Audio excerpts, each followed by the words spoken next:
So when we were initially introduced to proportions, we had very friendly numbers that would work out. We could multiply by 4 or 5. We always multiplied by a whole number. But sometimes your proportion isn't going to work out that nice. And you're going to have to figure out a different way to solve. And one of the ways that you can do it is to use a mathematical process called cross-multiplying and dividing. So we break that down into 2 steps. Step 1 is to cross-multiply. Okay, and what that means is we're going to multiply the numbers that are diagonally across. So those 2 red numbers I'm going to multiply, and those 2 numbers that I just highlighted in green I'm going to multiply. So 10 times x, we think to our algebra, that just is 10x. 4 times 15, that's 60. So that's step 1. Step 1 is to cross multiply. Multiply the numbers that are diagonally across from one another. Step 2 is to divide and solve for x. So if we think back to our algebra, how do we solve for x? Well, remember, we just divide by whatever number is in front of the x. We divide by the coefficient. So in this case, we have 10. So we're going to divide by 10. If I divide the left side by 10, I'm going to divide the right side by 10. And then I get my answer. Okay, so that is called cross-multiplying and dividing.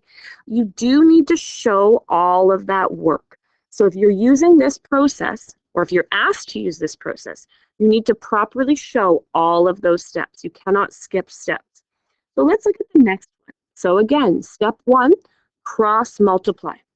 So the numbers that are diagonally across, you multiply. So 8 times x is 8x.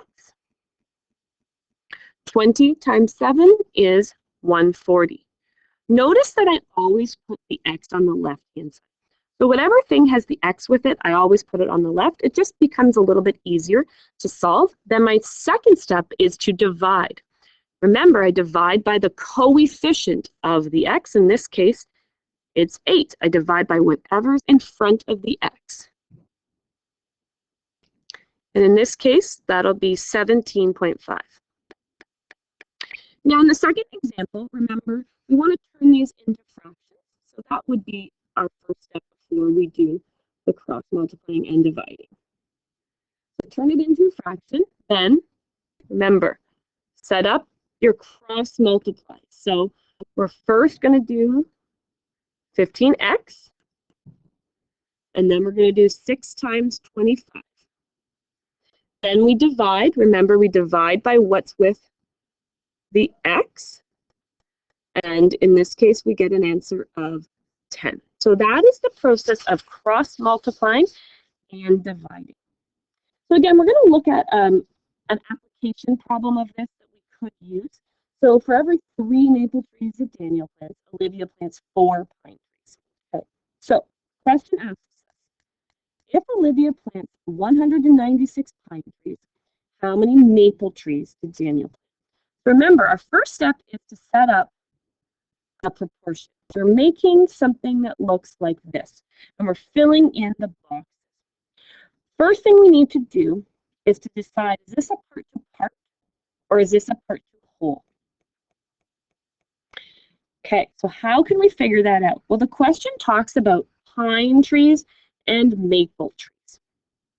Those are both the parts in the question, right? So 3 maple, 4 pine. We can put that in to our boxes.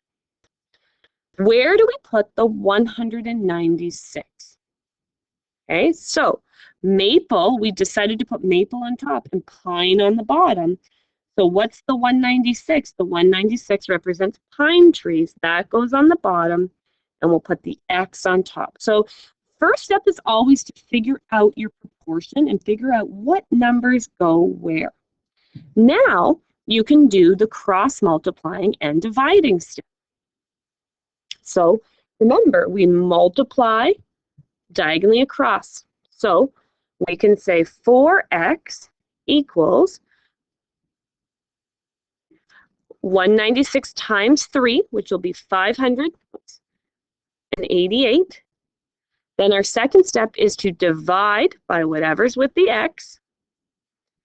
And we get our answer. And I need to look that one up. So 588 divided by 4, 147. So that is our answer. And then we could do a sentence that says, you know, Daniel planted 147 maple trees. Okay, now there's a second part to the question.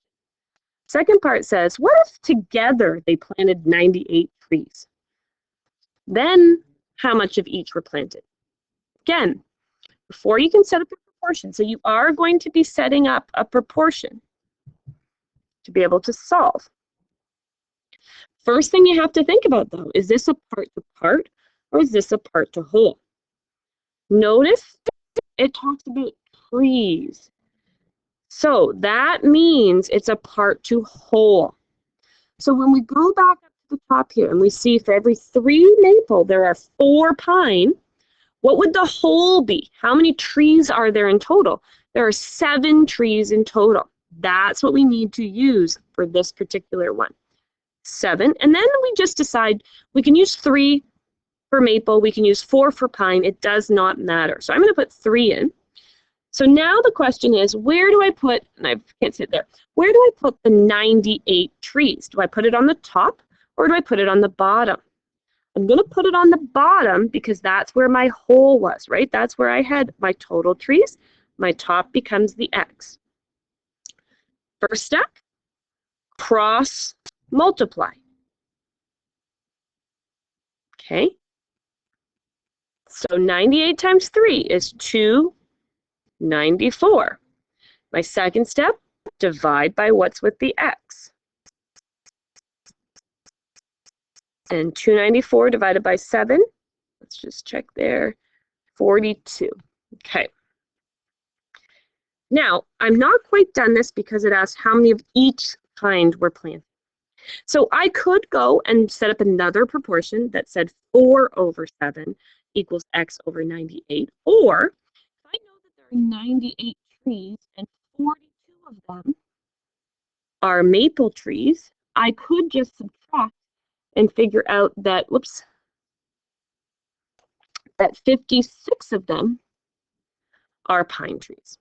And then I could say, therefore, 56 pine and 42 maple were planted.